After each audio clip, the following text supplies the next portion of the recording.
Welcome back. Wholesale Hardknocks, episode 61. I got my brother Mike Gomes here with me today. And man, 61 weeks straight of just nonstop value giving. See my man's Mike got his background all clean. My man's got Come the on, man. come on, dog. I see you stepping it up, man. I need to step my game up. Listen, I had a 2 or 3 week sabbatical off of social media. I said, yo, I'm done with social media. I even deleted it off my phone. I didn't look at no posts and no nothing like that for like 2 or 3 weeks straight. And I was just in here getting right. I could show you on my whiteboard. I'm looking at my whiteboard right now, a whole entire blueprint on what the next 2 years of my life is gonna look like. Let's go. That's what I've been doing for the past 2 weeks, bro. But hey, episode 61. Let's go. Yes, sir. We back. Yo, how's the time you've been off for 2 weeks? How's your business been going? Yo, that's the craziest part. 2 weeks off of social media has gotten my business booming. Like I'm talking like we've gotten 3 solid contracts in the past 2 or 3 work days. Nice. Like it's been crazy. You think you weren't focused on social media? Well, that's the biggest thing, bro. I think one of the biggest things I've realized about taking these past couple of weeks off is I spend a lot of time on social media, not so much like scrolling, looking at other people's posts, but bro, I wasn't even answering DMs really. I wasn't doing anything. I downloaded Instagram for like an hour, looked at all my DMs, and I was like, oh gosh, I think I answered like 2 or 3 of them that I saw that were the most important. Yeah. But I spend a lot of time on posting, on sending stuff to my video editor, on having conversations with her, on like actually creating the content. Like I haven't even shot content besides Wholesale Hardknocks last week. I haven't even shot a video in like 2 or 3 weeks. It takes a lot of time, bro. Like it's no joke. Social media is a full-time gig. That's why that app that I was just telling you about behind the scenes, bro, it's gonna be a game changer. It can save a lot of time. Like I'm literally on here editing a post right now as we speak, and it's gonna be posted while we're on here. And I didn't have to record it because it was already recorded. Like we streamed it, you know what I mean? And they just cut it up into pieces. Like it's all about shooting. We can not honestly get on a little tangent about this. Well, not even a tangent, but just talk about like just the process of and just the importance of scaling and replacing yourself from being the operator of everything. Because if you're whether you want to do whether you like to do the editing side of things or you like to do the real estate side of things, you could pick one, but one of those have to be delegated to where you don't have to do this every single day and work on it not even every day, honestly. Or if you can minimize and shrink your time of having to do it, then that'd be amazing. And I think it's good practice to talk about that for every business, because that's what we're chasing, right? Like we're talking about scaling and starting a business so it can work for us, so we can build a machine and have to. If you don't want to work for a week, 2 weeks, you don't have to, right? And because you have systems in place. If you leave and go on vacation, your business works for you, right? So like, how important is that? Do you want to do that? Like, are you chasing that yourself? Like, because I know there's some people who are like, man, I don't even want to like, why would I not want to work in my business? But then you have some people on the other hand who are like, yo, I don't want to do nothing. Like, I want my business to work for me, and I just want them to check in and let me know like what's up. Bro, I went on a seller appointment today. And I haven't went on a seller appointment in months. And I went on a seller appointment today. And as I'm going there, I'm like, why the heck am I doing this? I could easily just have the team member lock it up over the phone. I was gassed up though, because it was right down the street. Guy was going through some stuff. He wasn't answering my team for the past couple weeks. He finally answered a text and said, yeah, come over to my house. So I told my team, I was like, you know what? Just book the appointment. I'm going to go there and I'm going to lock it up. Went over to the on-site appointment today, and it's like 90 something degrees, and we're in homeboy's driveway, and I'm just drenched in sweat getting this contract locked up. Yeah. But it took a good hour or two, probably no more, probably like 2 hours out of my day to do that I typically don't do. You know what I mean? And I did it for the purpose of just doing it, right? Like I don't know, there wasn't usually I'm super tactical with everything, but it just came up, the opportunity came up and I'm just like, you know what? I haven't been on an on-site appointment for a while. Let me just go on this thing and lock this thing up. So I did it, but I realized, bro, that was a complete waste of. I'm not gonna say a waste of 2.5 hours. We got a deal and we're gonna make money on it and stuff like that. But we literally could have done the same exact thing through the phone, and I didn't even have to lock it up myself. My team easily could have just locked it up, but I was For like, sure. nah, let me just go on the appointment. For Um, sure. so to answer your question, I do not want to work in my businesses at all. I don't want to work in my wholesale business. I don't want to be the one locking up contracts. I don't want to be the one talking to sellers. I don't want to be the one talking to the attorneys and doing transaction coordinating. I don't want to do any of that.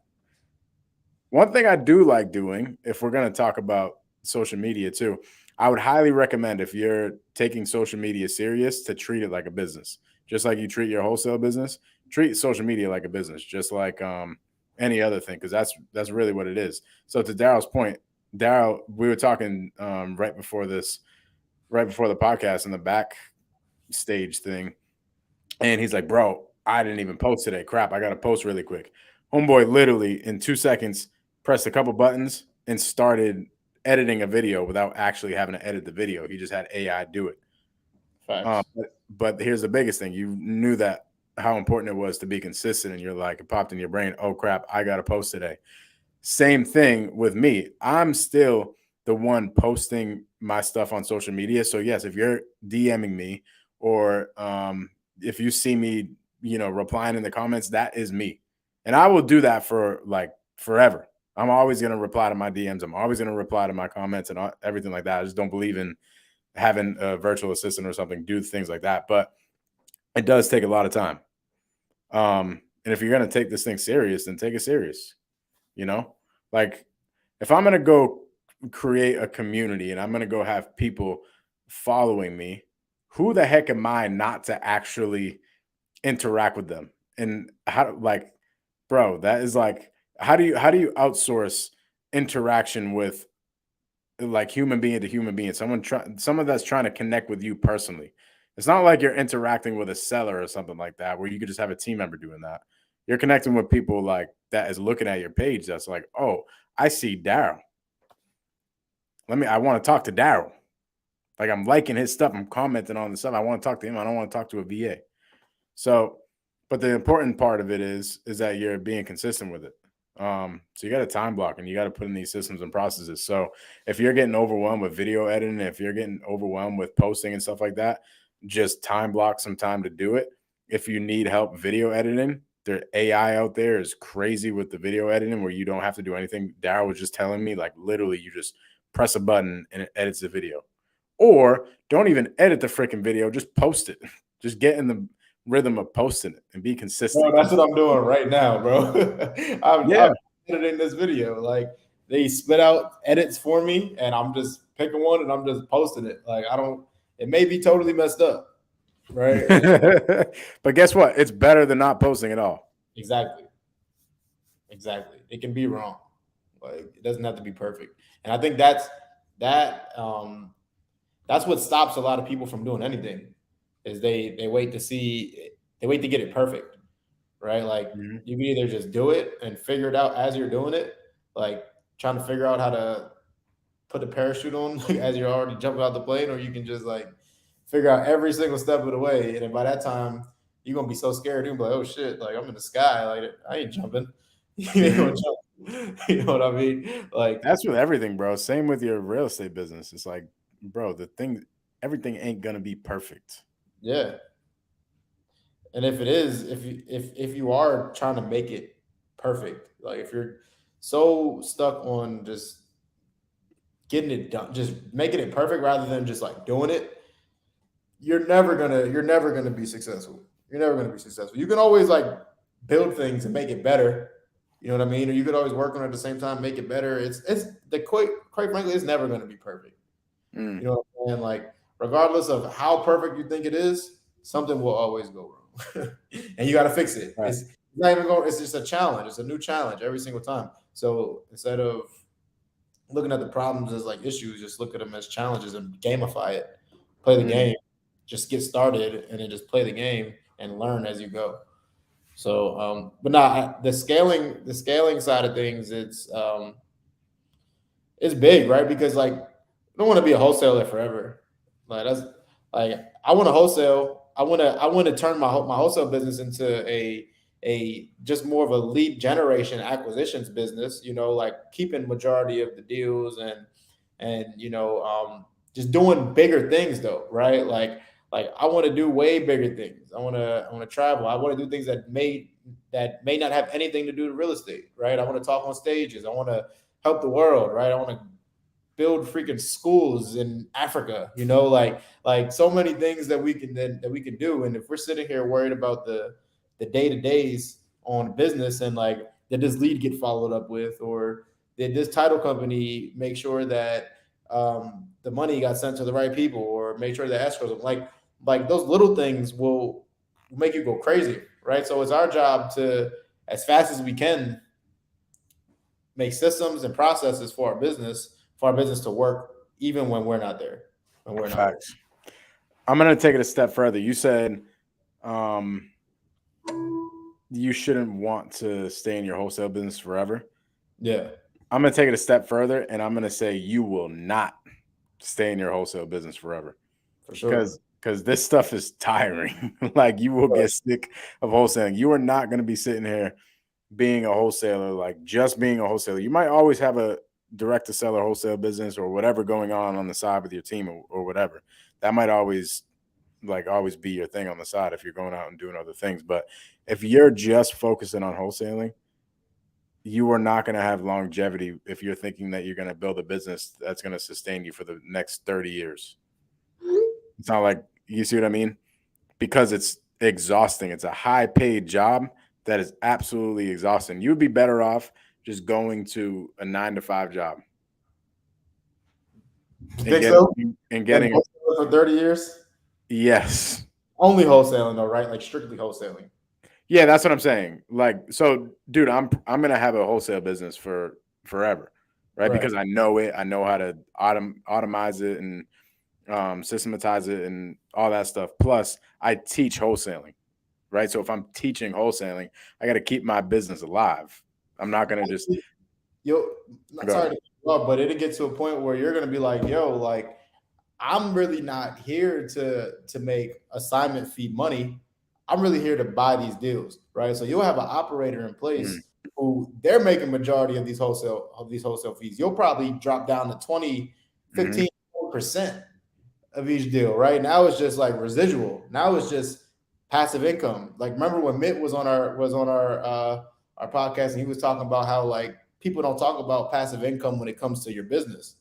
That's passive income as well. People only think about rental properties and real estate, but if you can create a business that will give you passive income as well, like that's worth it, right? Like I would take, if you build a wholesale business to $100,000 a month consistently, I would happily take 5-10% of that for not doing anything, for having the right operators in place, doing what they got to do at a high level, and me just being the number one buyer all day. All day. We get the best deals. They come into us fast, repeatedly. It's a machine, So I think that's I don't even think that's the goal, right? So we can do that and just free up our time. Now we can be creative. Now you have passive income coming in from a wholesale business that you don't have to do anything for, and that it allows you to open up your creativity, right? You can go do whatever you want. You can go travel and get aligned, right? And be more creative, do more things, do whatever the hell you want to do when you're at that spot. 100%. More of the story is you are not going to be going on seller appointments as your full-time gig for the rest of your life. For sure. I don't know anybody. How do you scale? Say that again. How do you scale though? Like if somebody's watching this and they're like, yeah, I mean, I get it. That's cool and all, but I'm running the business. I'm wearing all the hats right now. Who can I just bring into this spot? Like I don't trust nobody. Like how do you break that barrier and just like start to scale? You got to switch your mindset from being a hustler to a business owner. And actually, here's how it goes. Hustler to business owner to investor / entrepreneur, right? Because the first one, hustling, you're out in the streets, going on appointments, doing the things. Business owner, you're like managing those people. Investor / entrepreneur, like you're the one managing the managers, like maybe having one monthly meeting or one weekly meeting or something like that. So it's like there's levels to it. You know what I'm saying? Like here's how my levels went in wholesaling. First, I was the acquisition manager, going on all the appointments, locking up all the deals. Now I am the sales manager, and once a day I have an hour-long meeting with my team, and that's their time to go have a conversation with me about how to talk to a seller or underwrite a deal or whatever the case is. The next level after level 2 of being a sales manager is just being the high-level owner, where you're not managing the acquisition managers. You're just managing the sales manager, and your job is to go to the sales manager and be like, hey, what the heck is going on? Where are our deals this month? Or how many deals did we get? Who's doing the best? You see what I mean? That's like a once a week or once every other week type of meeting. You can get there in wholesaling 100%. You just got to put the right people in place. You got to put the right, you got to have the right, you got to create the right culture. What are some things that you do to because culture is important. Culture is everything. Company culture is like when you bring somebody onto your team, you don't want them to just join a just like a shit show. Like I've had so many people who reach out to me and want to work on my team, and they're like, yeah, like we joined this team, and there's nothing. They don't follow. They don't keep their word. Like they say that they're gonna have a meeting, and they don't show up to the meeting on time. They reschedule the meetings, and there's no systems. There's no processes. Right. So like if you are running a business that isn't truly a business, right? If you don't treat this like a business, if you treat it like a hobby, how do you expect anybody that you bring on to treat this like a business? They won't. They'll treat it just how you treat it, right? And what you said is big, Mike. The hustler must die. That's what Kent Clothier says all the time. For the CEO to live, the hustler must die, right? That's Like good. like what is hustling when you think about it? Like hustling is just making it happen by any means. Like you making it happen by any means. Hiring, dog. Right. You're going from here to here to here to doing this, doing that every single second when you don't realize. Like I've had a mentor tell me, you make more money when you do less. He actually told me the opposite. He said, the more you make, the more you do, the less you make. Mm. He said, the more you do, the less you make. He told my mom, he's like, the more when you see him doing work, slap him. Because he's gonna be making less money. Right? Yeah. So like you have to be able to put the right people in place. To your point, Mike, you have to be able to put the right people in place to carry out the systems and processes. But first, you need to do the legwork of putting the systems and processes in place and making sure that when you bring somebody in, you're handing over the keys to a new Mercedes and not the keys to a lemon, right? Mm. You want to make sure that the culture is in place. You want to make sure that there's team meetings, morning meetings. People are working together as a team, right? People are doing everything they need to do to be successful, and you want to bring them into that type of atmosphere because when you bring them into that type of atmosphere, they'll rise to the occasion. But if you bring them to an atmosphere that is just slow and people are just like depressed. They don't really want to be there. They kind of don't like their job. They're not really making calls. They're just not doing what they're supposed to do. They're going to fall to that because they're going to think that it's acceptable. They're going to think that it's okay. Mm-hmm. So it's important for you to have your culture set up, your systems are set up, your processes are set up. If you have a specific KPIs, make sure the team hits the KPIs. If they don't hit their KPIs, have a process on what gets done when they don't hit their numbers. Right? Like you want to get them in and out. Like if somebody is not a good fit for your team, for your culture, get them out right away Mm. because they're a cancer and cancer spreads. I So agree. I think when it comes to culture, the culture is based off of the leaders. Whoever's the leader in the business is the one who is going to is the one that's going to create the culture. And that goes from all different departments. So at the top, there's the CEO. He's the one that creates the initial culture, especially if it's a startup company. He's the one that started it from the ground up. Like that culture is based off of him. But then here's the thing, there's different departments. Like in wholesaling, I have a lead generation department, I have a sales department, you see what I mean? There's all these different departments, and the leader in those departments is the leader who creates the culture in that specific department. Mm-hmm. Right. So like I have one of my lead VAs. My lead VA, her name is Karen. She's the one that creates the culture with all the VAs on our team, and she's the one that has those like daily meetings and weekly meetings on KPIs and stuff like that, and they look up to her. She's the one that sets the expectations, and she's the one that sets the standard when it comes to the culture. And it really is. It's about the leaders. If you do not have leadership in place, it's going to be hard for you to create that culture. And then, just I would say, probably as equally as important as culture, the systems and processes are important, because it's like, if you don't have systems and processes in place with, hey, here's the KPIs we need to hit, here's the workflow that you have every single day, here's the expectations, here's how you here's the calculator for the MAO, here's how you give an offer, here's like step 1 through 10 on how to lock up a deal, everything. If you don't have that in place, your team is going to be lost. But at the end of the day, you could have all the systems in place, you could have everything in place, but if you do not have a culture created and the team members on the team aren't going to war with the leader, I said with the leader, not for the leader, right? If the team members are not going to war with the leader, then you have a problem. If they're going to war for the leader, you have a problem.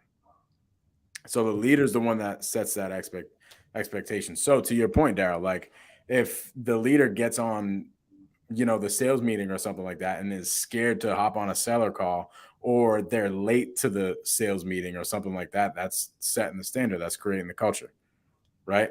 It's Yeah. how I think one thing that it really boils down to is passion. If your leadership has a lot of passion, that passion is gonna trickle down to the team members. And here's the coolest part: if it doesn't trickle down to the team members, then it's gonna get one of the team members out of there. You see, because that culture is going to be too much. That passion is going to be too much for those team members, and they're going to be like, this really isn't for me. This is more than I expected. So it really is about the leadership. Without a doubt, bro. It's that's everything, right? Like if you're not a good leader, then you have people following you, right? Like that's what a leader is. People follow your lead. And if you're showing up late, what do you think your team's gonna do? Right? If you don't create, if you don't follow up on your calls, your team's not gonna follow up on the calls. It all starts with you. Nobody's gonna care about your business more than you do.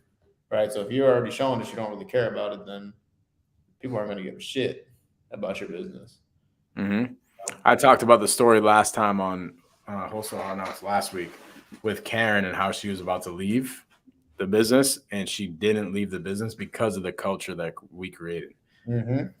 It's so powerful.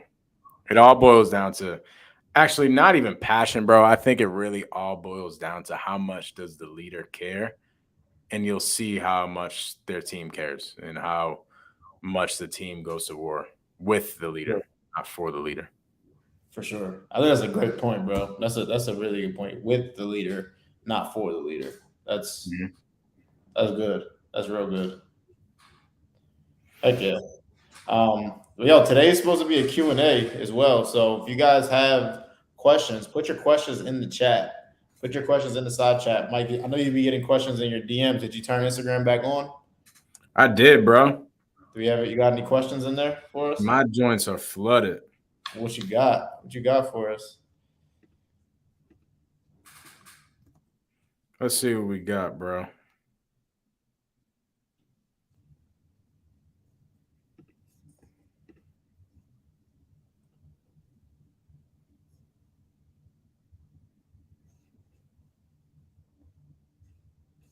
Let's see. Let's see.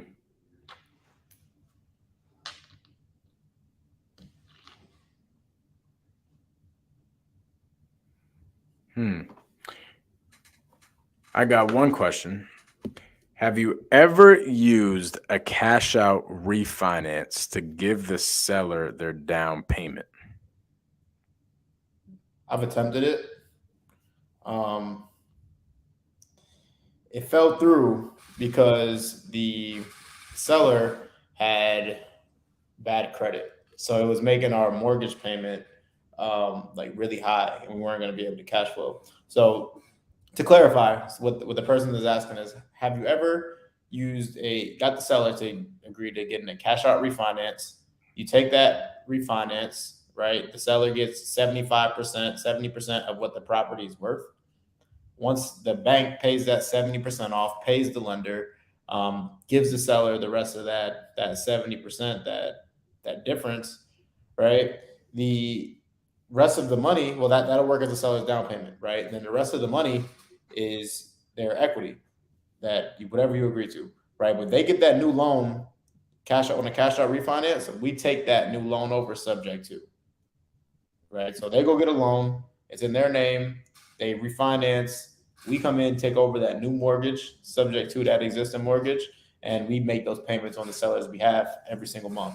Um, so it's a creative strategy to use. The reason why I was using it in that case was because the seller had a hard money loan on the property, right? He was originally just going to let us buy it creatively sub two, but since he had a hard money loan on the property, then we weren't able to take that over sub two, right? You can't take over a hard money loan because it's a short term loan with crazy high interest rates. Plus, they're gonna want their money back in 12 months or less.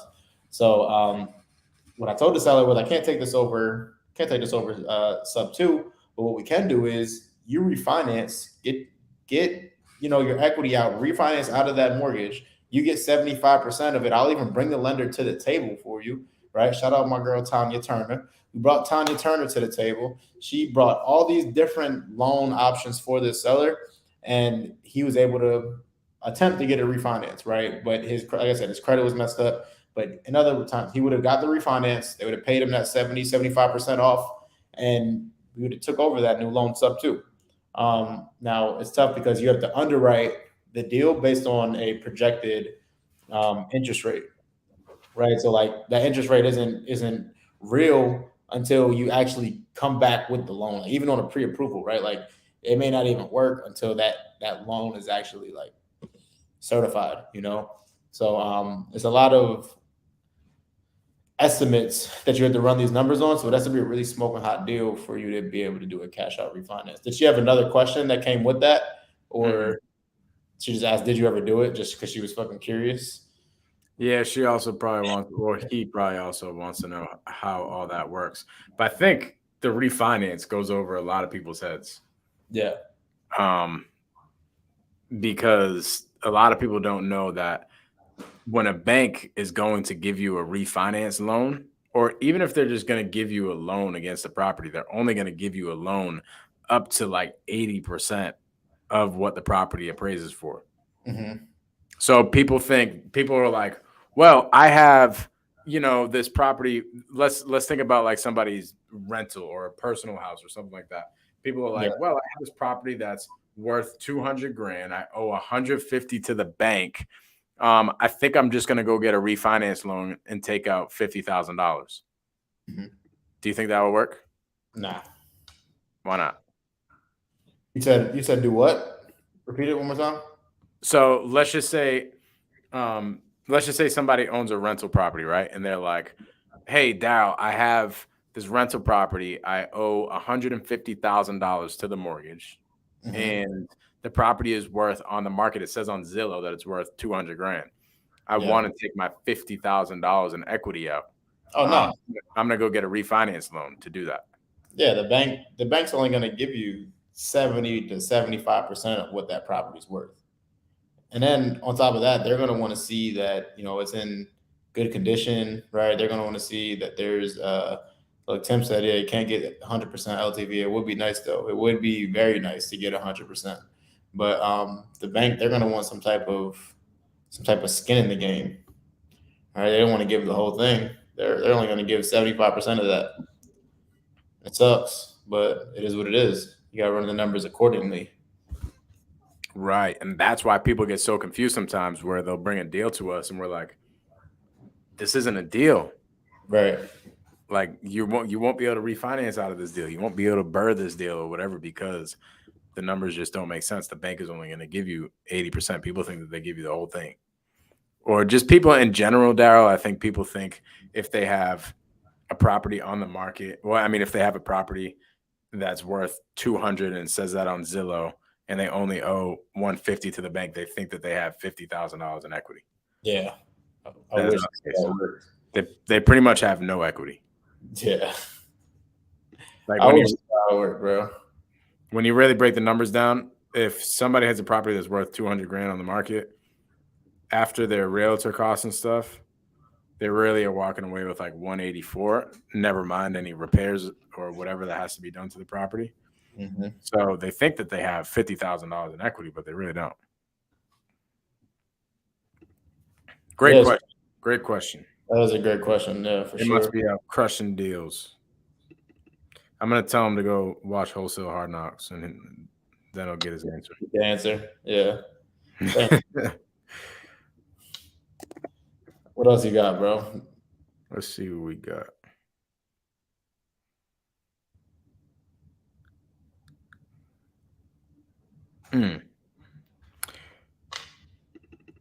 Somebody asked me, hello, I wanted to see if you have any creative finance deals available that you're assigning. We can break this down, bro. Obviously, this could be like a yes or no question, but there's some stuff in here that we could break down. Let's talk about it. First things first, I was explaining this to somebody today. Somebody called, somebody submitted their information into getting into the Blueprint community. And I was having a conversation with them, explaining just the business and everything in general. She had a question. She was like, hey, do you teach creative finance? And I'm like, yes, because she was just from, if you go on YouTube and stuff, you see I have a lot of wholesaling stuff. I do have some creative finance stuff because we do a lot of creative finance. Yeah. But I was explaining to her, I was like, yeah, we have a wholesaling business that does creative finance. And she's like, what? What does that mean? And I'm like, yeah, like my wholesaling business does creative finance. Yeah. We don't necessarily just focus on creative finance. It's actually probably only 25% of our deals, but wholesaling is creative finance. In order for creative finance to be a thing, you have to go wholesale. Does that make sense? For sure. So there would be no such thing as creative finance if there was no such thing as wholesaling. Because how the heck can a creative finance deal get done if nobody goes out and talks to the seller and gets the paperwork done? And that's what wholesaling is. Wholesaling is going out, finding somebody's problem, and providing them with a solution on a silver platter and getting them to accept that solution. And a lot of the times, the solution is creative finance.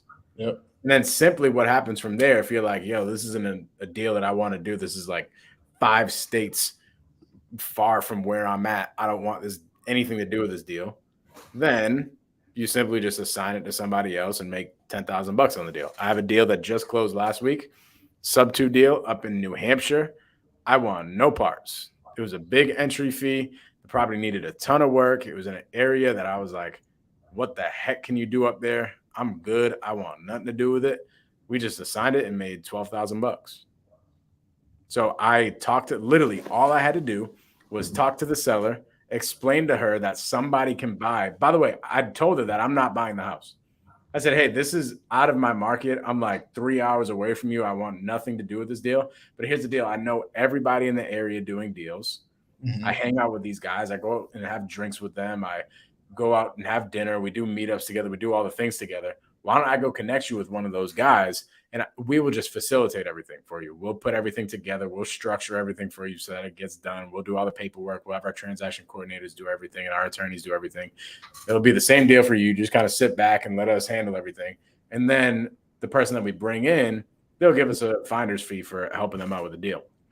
And she's like, yeah, sure. So literally all that we did was talk to the seller a few times, structured some paperwork, structured a deal, and had a buyer come in, bought the property. Now he's the one that's in charge of paying the mortgage payments every single month. He's the one that's on deed. He's the one that has all the implications that come along with actually buying the house that I didn't want. And he just gave me $12,000 up front to do that. So my point is that yes, you can wholesale creative finance deals, and that goes over a lot of people's heads. On a creative deal, bro, I get this question a lot. On a creative finance deal that you get with a real estate agent, can you wholesale that too? You can wholesale, bro. How much would you buy this cup for? I don't know. How long have you had it for? Probably about a year. A year. It's a lot of sips from that cup, bro. I'd probably pay like $1 for it. $1? Okay. I'm Yeah. gonna go talk to this guy, Mike, who I know owns this cup, and I'm gonna go get this cup under contract for 50 cents, and I'm gonna wholesale it to Daryll for 50 cents. Because I know Daryll would buy this cup for $1, and I know Mike would be willing to give it away for 50 cents.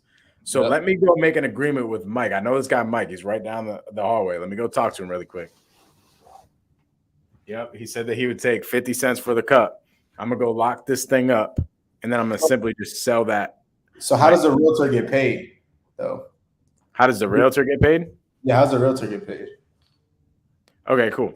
So let's just say Mike is down the hallway, but I got to go talk to Jeff to get the mic. And Jeff's like, yeah, I can connect you guys. I can do the whole thing, but where's my piece? Well, Mike, how much are you making on the deal? I'm making 50 cents. Okay. Well, how much do you charge for finding that guy, Mike, that would buy the cup? Well, I charge 5%. Okay. Why don't you just take 5% of the dollar? Just take 5 cents and you could take it from my cut. So they wouldn't want like 5% of the whole purchase price? Depends. Everything's on the whole dollar. Everything's negotiable, B. Okay. That makes sense. But a lot of realtors, yes, they will be like, well, I'm selling the cup for $1. I want 5% of the dollar. If they know everything that's going on. Or they want 5% of the 50 cents. See what I mean? It all depends on your relationship with that particular realtor. I have a realtor in Connecticut that I do deals with, and we simply work it as, whatever we assign it for. Let's just say it's $100,000. We get it under contract for. We assign it for 50. She just wants her cut on whatever the 150 is in total, right? Or some realtors say, hey, I don't want my broker to be a part of the deal. Let's just split the deal 50-50 JV. Yeah. It all depends on the realtor and what they want to do. Okay. It's good information. Now, let's talk about this. If you wanted to buy, because it seems like this person that went in my DMs asking if I had any creative finance deals available that I was assigning, obviously it sounds like she is a buyer and she wants to buy creative deals, right? Yep. Now, Daryll, if you were going to try to find a bunch of creative deals to buy, how would you go about doing that? Would you slide in somebody's DM to do that? Probably not. You could. It depends. It depends on who that person is. Yeah. But there's a bunch of different ways to find creative deals, right? Like you can look in Facebook groups. The real thing is to find people who are actively looking for creative deals, actively contracting creative deals on a regular basis. Like do your homework and see who is talking about creative, right? The Creative Finance with Pace Morby is a great group to join if you're not in sub 2. Because that is a creative real estate page, right? So there's probably more likely a huge pool of people who are doing creative deals in there, right? So reach out to them, find as many people as possible who are actually doing this. So yeah, I guess I would DM somebody, because that the main thing you want to do is talk to people, right? Find the right people who are doing this and talk to them, get in front of them, provide value to them. Yeah, I think it's a great idea to slide in people's DMs. Just literally be freaking relentless, dog. Go get out there. So that's why, bro, the reason why I was asking you that question is because a lot of people think that you have to wholesale in order to get deals. Nah, not Dude, at all. cash deals, creative deals, any deals you want. You do not have to wholesale to do that.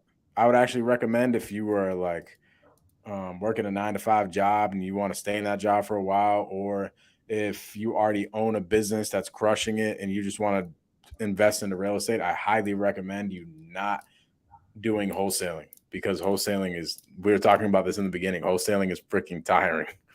It doesn't make Definitely. any sense. If you already have a business that's crushing it, why would you get out of that business just to go hop in another business that is going to suck all your time and energy when your goal is to own properties and do this passive income thing? Why wouldn't you just skip the wholesaling thing and just go right to buying properties when you already have a very lucrative business going? Really, the in my eyes, the reason to wholesale, there's I think there's two big reasons to wholesale. One of them is to leave your 9 to 5 job. It's like, hey, I want out of this 9 to 5 job. I want to replace that income with a higher paid income.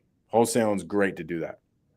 Number two is to get your feet wet into real estate and to learn how to build a business, learn how to do systems and processes in real estate, learn the numbers in real estate, learn how to talk to these sellers and negotiate and stuff like that.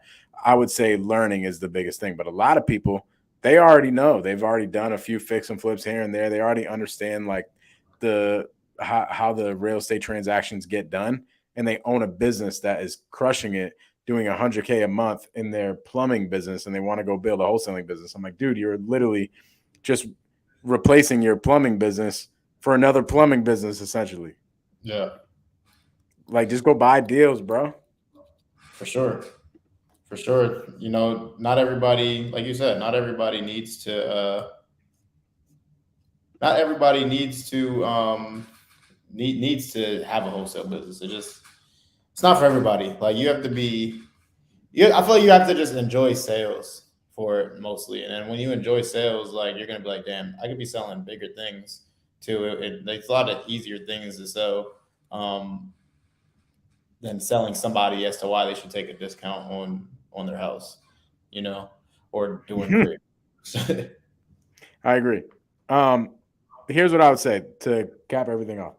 If you want to go build a fix and flip business, or you want to build a rental portfolio, or you want to buy a bunch of creative deals, go pump out a lot of value to the marketplace. And if you think that you don't have value at the moment, you're lying to yourself. There's something that you have that you can go give out to the marketplace, whether it's your time, it could be your money, it could be your knowledge, or whatever you have. Pump it out to the marketplace, and then all of a sudden they're going to start coming in. I have 3 flips going on at the moment. Pretty much every single one of them have came from me pumping out value and the value coming back. Right. I have this the latest fix and flip that we just closed on probably like 3 weeks ago. Here's how the deal came. It didn't come from me going directly to the seller. It came from me having people come to the office. Right. I had one day, it was like maybe a month or two ago, where I had probably 4 people come to the office. We chopped it up in the office for like 3 hours. Then we went over to 3 of my projects, walked the projects, and they came back, watched a closing, literally did all these things in one day. And then a week later, one of them that was in that meeting with us that day ended up contacting me saying, hey, I have a deal right up the street from you. Do you want to squat up on it together? And I'm like, yeah. So we literally bought the fix and flip. I didn't have to talk to the seller to generate the lead or anything like that. It just came to me because I brought value to the marketplace and it came back. Yep. So I would say if you are looking to buy properties, if you're looking to build a fix and flip business, if you're looking to build your portfolio and you don't want to go wholesaling, just pump out value to the marketplace and it's going to come back. Without a doubt, bro. Like that's honestly the answer for a lot. Just provide more value to the marketplace. Like I actually told myself that recently. Like I need to get back to providing more value. When I was doing the best that I was doing in this business is when I was focusing on how do I provide more value to the community, to my sellers, to to everybody that I come around, right? How do I provide more value to the world? And once you start providing more value to other people, it's gonna come back to you. But don't do it expecting it to come back. Hmm. Here's how I look at it. We were created on this earth to help each other and to love each other. And I don't, I wouldn't necessarily say you get rewarded for giving out value and helping somebody else. But here's what I think happens. I think God really, I don't even think, I know God really likes when we're helping each other. And he's like, wait, this guy Daryll is helping everybody else on my planet that I created. I gotta, I gotta give him more people to help. For sure. And that's what happens. All of a sudden, this abundance of people coming to you for help comes in. We say a morning prayer every single morning before we start our day in our wholesale business. And a lot of it is based on just God, show us how you want us to help these sellers. Show us how you want us to work with these people. Show us what you want us to do. I like that. And then all of a sudden we have contracts because God knows where our heart is. He's like, yo, Silver Homes over there, they are going to help these people. They're not going to do some shady stuff. They're really in their hearts. They're not caring all about the assignment fees and everything like that and negotiating. Like, they care about getting it done. I have this deal right now going on where we have it locked up. The purchase price literally doesn't say a purchase price. It doesn't say a number. It says total payoff of the mortgage. So technically, that would mean the seller is walking away with $0. Right.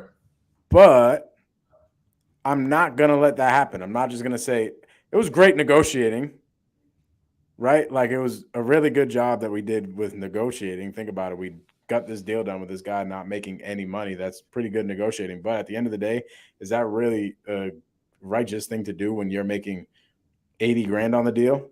Because it's a big assignment fee. It's pretty big. I'm like, I can't do that in my heart. I can't make a bunch of money on this guy's property and not give him a decent chunk of change to go change his life. Man, that's awesome, bro. Because that's what we're in this for. That's what we're in this business for, man.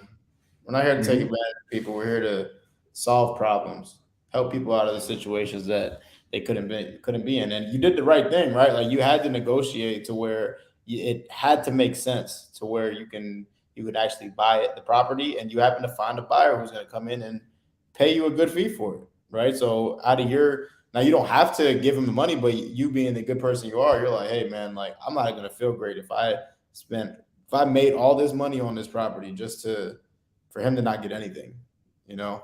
So I Bro, love that sub two deal that I was talking about up in New Hampshire, it.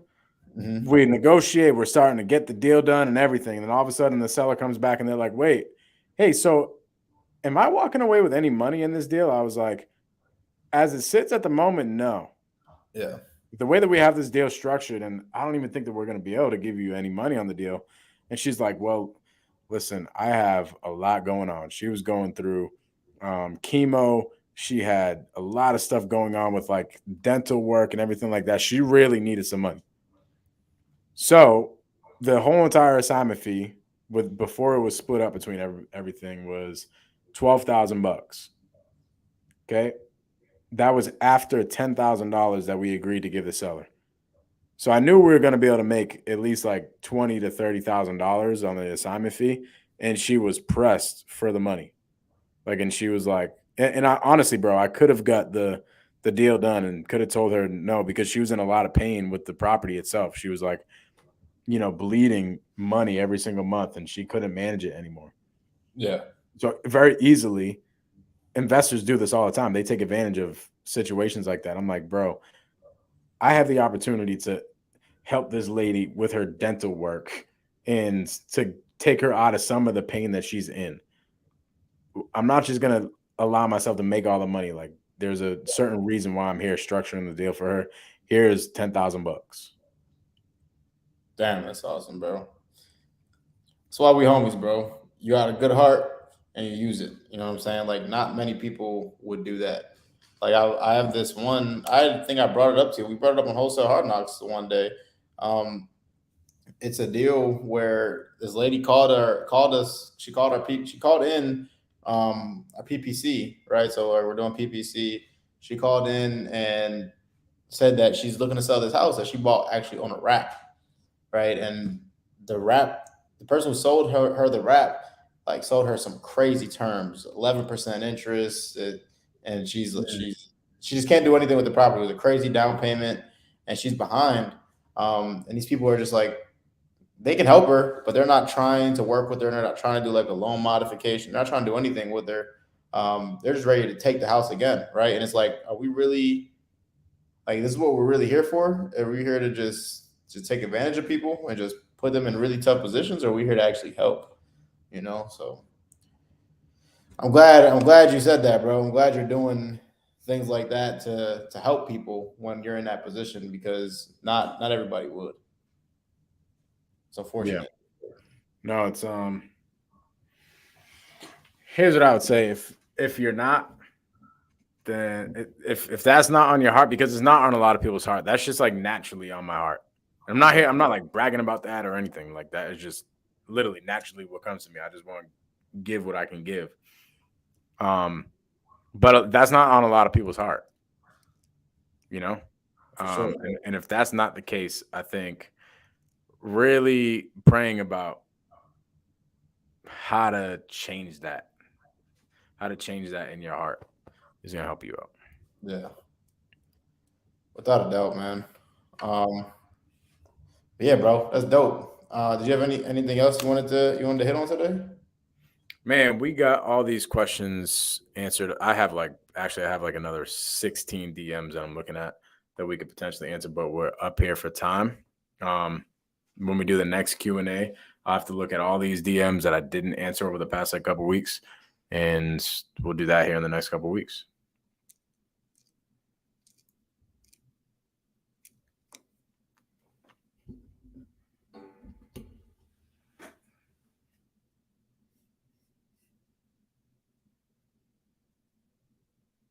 And I think Daryll is stuck in the Matrix. But yeah, people, this was another episode of Wholesale Hardknocks. We appreciate y'all for coming out for another week. We're going to catch y'all again next week, Wednesday, 7 p.m. Eastern time. Go down in the link below and hit the Dog Pound Discord to get into Daryll's community. They're doing role plays in there every single day. They're crushing it in there. It's freaking amazing. And also hit the Facebook group. I'm going to be doing, I think next week we have a free Facebook group Zoom going in the Blueprint community, and then the week after that. So stay tuned for that. Go down in the links below. Hit those 2 links, and we're going to catch y'all on the next Wholesale Hardknocks. Peace.